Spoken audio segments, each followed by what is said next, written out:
reunión entre el presidente de la República y su asistente personal, Karen Roca, respecto a las visitas de Richard Cisneros a Palacio de Gobierno. Porque para todos los efectos sabíamos que lo que estaba registrado y lo que estaba era todos los ingresos de Richard Cisneros aquí a Palacio. Pero tiene que son ¿cuántos en total? 6. Hay que ver lo que es y luego lo que va a decir. En lo que es. ¿Ha habido reuniones? ¿El presidente no está reunido? No, se ha quedado en este punto. Esto de acá hay que ver cómo lo se hace. Primero lo que es. Yo la vez que he reunido con Cisneros ha sido acá, en esta sala. Nunca lo he en mi oficina, ha sido acá. Quedan dos en el año. O sea, ahora, lo que hay que ver es cuál va a ser la respuesta de todos los involucrados, porque ahí está acá, pero yo, la familia, la otra. Entonces, para efectos, llamemos reales, lo que comprueba y formaliza una visita es el registro de ingresos, que eso hay dos, ¿no es cierto? Hay dos registros de ingresos.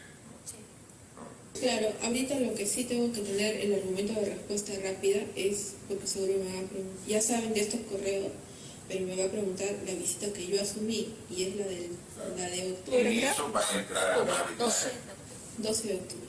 ¿No? Por ejemplo, yo tengo que haber dicho que es adelantado, que fue una cortesía, que muy bien, sí, ya eso va a decir muy bien.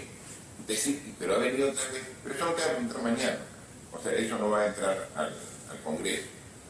O sea, en el Congreso es solamente las 2 veces todo. Quien va a indagar y van a entrar desde un ángulo de otro para Fiscalía. No sé cuándo es la Fiscalía. Ahí te voy a decir, y fue, y dijo, ¿y por qué? Y ahí hay que ir con argumento de decir que, oye, no solamente en este caso, en muchos casos se pide autorización, pero finalmente no se completa la reunión. O sea, lo formal es el registro. El presidente ha mentido, ¿no? Porque ante conferencia de prensa, ante la opinión pública, él decía una cosa que ahora vemos totalmente diferente, ¿no? De lo que se desprende de esta conversación, de estas coordinaciones que él hacía, porque finalmente está admitiendo de que sí, hubo reuniones con este señor Richard Cisneros, reuniones que él está tratando, al parecer, de acomodar para ver qué decir frente a las autoridades. Ahora, estas mentiras, estas coordinaciones representan delitos, se lo vamos a consultar a Natale Amprimo, constitucionalista, que también es abogado, por cierto, para saber, porque ya hay algunos, señor Amprimo, muy buenos días, ya hay algunas personas que hablan de obstrucción a la justicia, que podría dilucidarse de esta conversación de que están tratando de hacer algo para obstruir a la justicia. Buenos días. Muy buenos días, Pamela. Muy buenos días, Mabel. Un gusto estar con ustedes. Buenos días. Mire, yo diría lo siguiente, ¿no? Lo que reflejan estos audios son realmente muy graves, es muy grave, ¿no? Porque muestran al presidente de la República buscando alterar pruebas, buscando concertar declaraciones para que simplemente la verdad no salga a flote, ¿no? Y frente a una institución como el Congreso, que es la constitucionalmente llamada a, diríamos, llevar a cabo estas investigaciones, ¿no? Entonces, realmente la situación es bastante preocupante y delicada.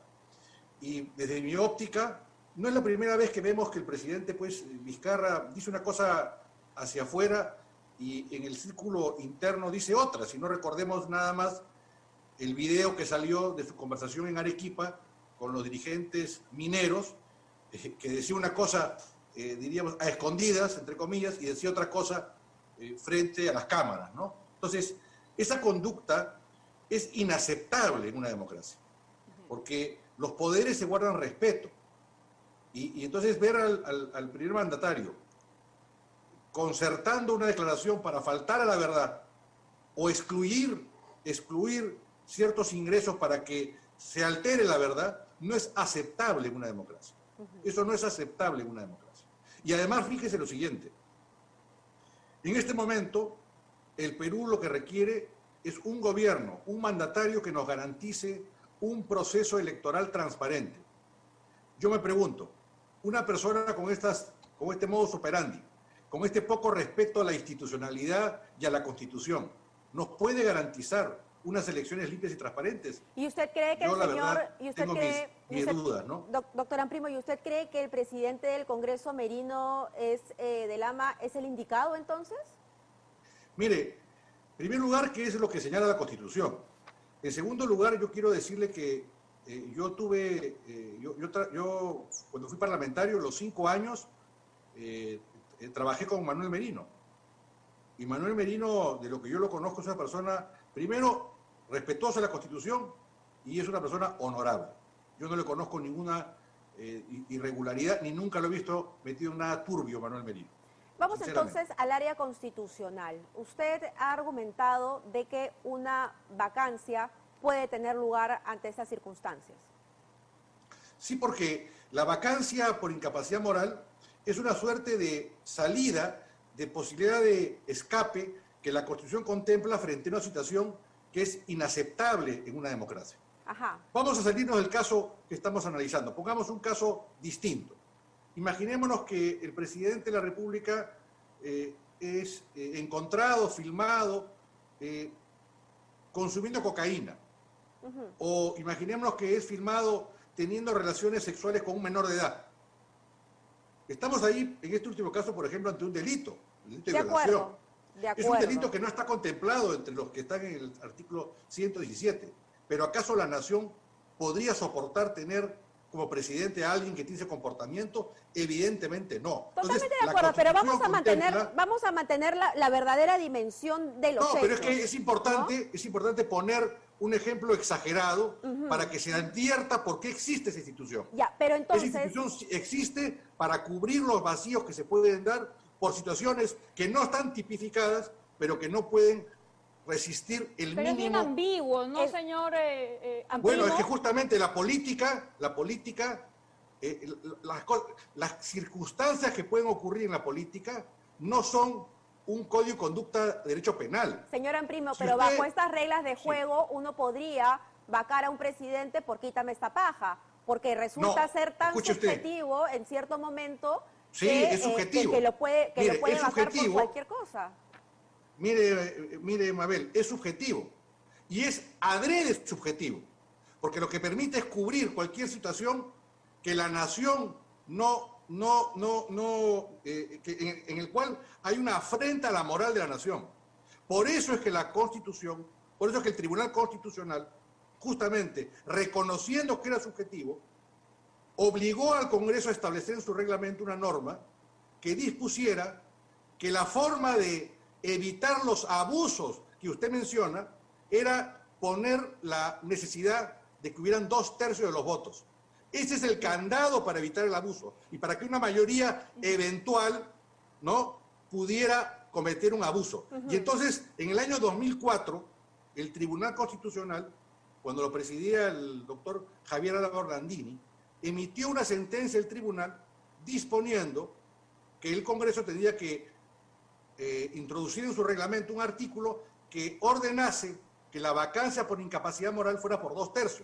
Porque le recuerdo que la vacancia, por ejemplo, por incapacidad moral al expresidente Fujimori fue por mayoría simple. De acuerdo, pero si es tan subjetivo esta situación, entonces también hablemos del Congreso de la República, que no es un gran referente en estos momentos, y la apreciación de la ciudadanía es que tenemos a un congresista como presidente de la Comisión de Fiscalización que tiene varias investigaciones, una de ellas por enriquecimiento ilícito en el Ministerio Público, quien entrega estos audios. Por supuesto que quien se pone la soga al cuello es el presidente Vizcarra, si me permite, por favor, pero si se trata de subjetividades, entonces a la ciudadanía la ponen en una posición de a ver cuál es mi supuesto corrupto favorito, ¿no?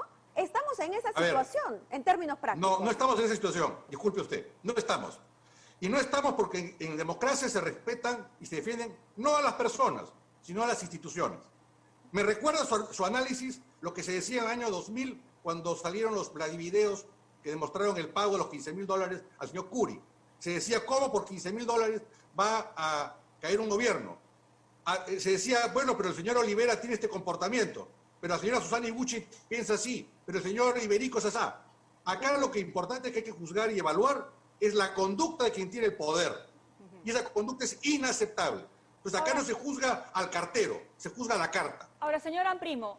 Y no defendamos personas, defendamos instituciones y valores, principios democráticos. Sigamos entonces en ese hilo, perdóname Pamela, porque ya se ha propuesto entonces un hilo de conversación. Si vamos a defender instituciones, en este momento, la situación del país, ¿usted cree que es un campo en este momento habilitado para poder tener esta vacancia que asume el presidente del Congreso de la República en medio de una pandemia?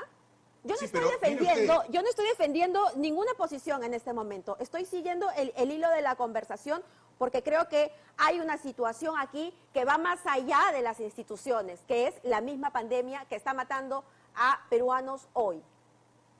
Pero, ok, yo no niego la pandemia. La pandemia no la resuelve el señor Vizcarra, porque si no, no seríamos el país que tiene más enfermos y más fallecidos en el mundo. O sea, la pandemia no la resuelve el señor Vizcarra, ni este gobierno, pese a todas las medidas restrictivas que se han emitido. Si algo ha demostrado este gobierno es ineficacia para combatir la pandemia. Pero vamos a distinguir las cosas. La institucionalidad, ¿qué significa? El respeto a las reglas de juego. Yo le pregunto a usted, esos audios que hemos visto representan que el presidente de la República, que debe ser ejemplo de comportamiento, porque a todos nos representa, es ejemplo del respeto a las reglas, por favor. Entonces, eso no se puede aceptar en una democracia, más allá de la posición que tenga. Yo no digo que el Congreso sea la mayoría, ni haga una opinión sobre el señor Alarcón, pero hay que ser consecuente. El señor Vizcarra, por un audio que salió del señor Chávarri, ¿no?, que decía menos cosas de lo que hemos escuchado el día de ayer, regresó del Brasil e inició toda una campaña que llevó hasta diríamos, suspenderlo sus funciones. Entonces, no se puede aceptar la ley del embudo. Lo ancho para mí, lo angosto para ti. Eso es inaceptable en una democracia. Y no se puede aceptar que quien tenga poder cree que con el poder puede hacer cualquier cosa, puede pisar y pasar. No, señora. La democracia implica respeto a las reglas, respeto al que opina distinto, respeto a las instituciones, respeto a cada poder del Estado. Y eso es lo que revelan esos audios. Es más bien que no se respetan las instituciones. De acuerdo. Entonces, acá no se pueden defender personas, se defienden principios e instituciones. De acuerdo, y no se pueden buscar argumentos como los que se dijeron en el 2000 para evitar justamente la caída de un régimen que después se demostró que era corrupto. Yo he escuchado ayer al señor Vizcarra y me ha recordado al señor Toledo, cuando decía, si a mí me prueban algo, yo me retiro de la política. Esto jamás ha ocurrido. Además, fíjese, 10 horas para dar un mensaje a la nación leído, que alguien le ha preparado, porque además ni siquiera se leía bien. Y no explicar la verdad. Lo que el país reclama es la verdad. Ahora, ¿cuáles son los escenarios que se podrían presentar? Porque el Congreso podría aceptar la moción de vacancia, de hecho vacar al presidente, y el presidente podría decir, no, a mí nadie me vaca, vamos ante el Tribunal Constitucional. ¿Eso podría suceder? Mire usted, el reglamento del Congreso establece que la vacancia produce efectos, tan pronto le es notificada. Ajá. La vacancia no es un acto jurídico, la vacancia no es, una decisión jurídica, una medida, que tiene que estar sustentada en una probanza jurídica como si estuviéramos en un juicio. Es una decisión política.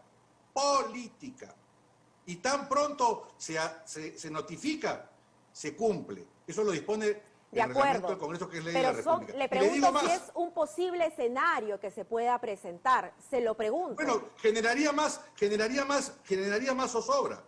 Porque no hay peor cosa que el vacío de poder. Justamente el reglamento del Congreso. Sí, señora Primo. Ese artículo de mi redacción contempla un procedimiento rápido y célere, porque el poder no puede estar vaciado, no puede haber una zozobra de quién gobierna. Eso es lo que genera la anarquía. Y las instituciones están justamente para llevar adelante aquello que contempla la Constitución.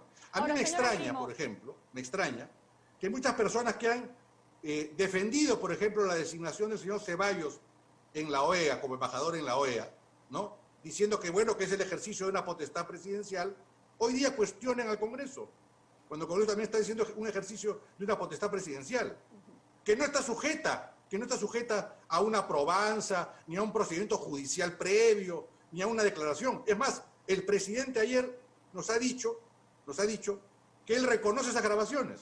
Entonces, ¿dónde está esa posibilidad de manipulación montesinista? No si ha el propio aceptado él. presidente reconoce la autenticidad de las grabaciones. Él reconoce la autenticidad, pero lo que ha dicho es que lo han editado. Sin embargo, lo que hemos escuchado es que él sí se reunió con el señor Richard Cisneros en algún lugar de Palacio de Gobierno, en la PCM, no sabemos dónde exactamente, pero eso no es lo que le ha dicho a la población. Bueno, pero lo que se escucha es lo siguiente, es que se plantea alterar el registro de visitas al Palacio de Gobierno. También.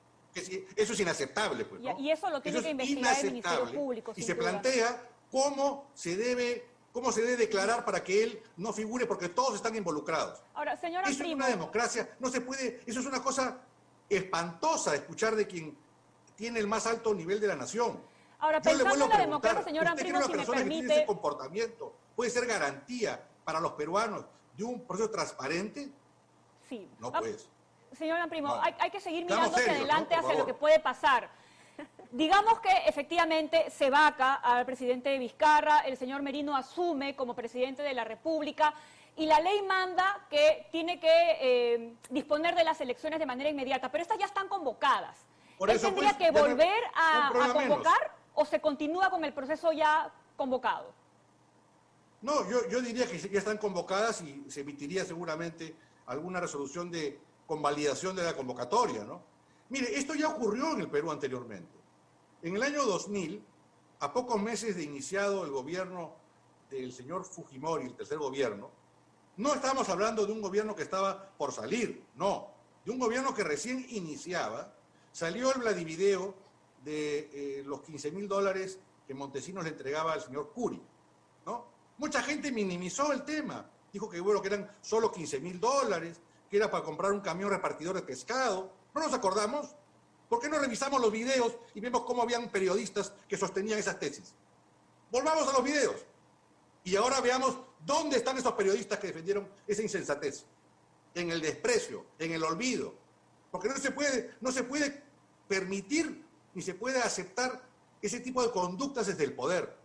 Eso es inaceptable en los principios democráticos. Muy bien, doctora Primo, muchísimas gracias por estos minutos.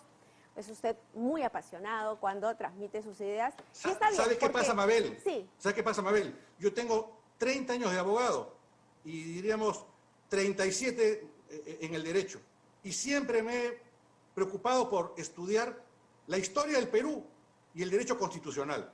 Y lo que percibo es la absoluta y permanente vulneración e irrespeto a los principios básicos que sustentan una democracia. Por eso el Perú vive así y por eso me indigno, porque veo la historia repetirse una vez más y veo los mismos argumentos y veo los mismos fantasmas y veo las mismas máscaras y veo las mismas caretas. ¿Hasta cuándo el Perú va a soportar un comportamiento así? Y por eso lo convocamos, doctora Primo, porque usted es consecuente en sus ideas y es importante también escucharlo a usted como a todas las voces. Muchísimas gracias. Son las 7:49.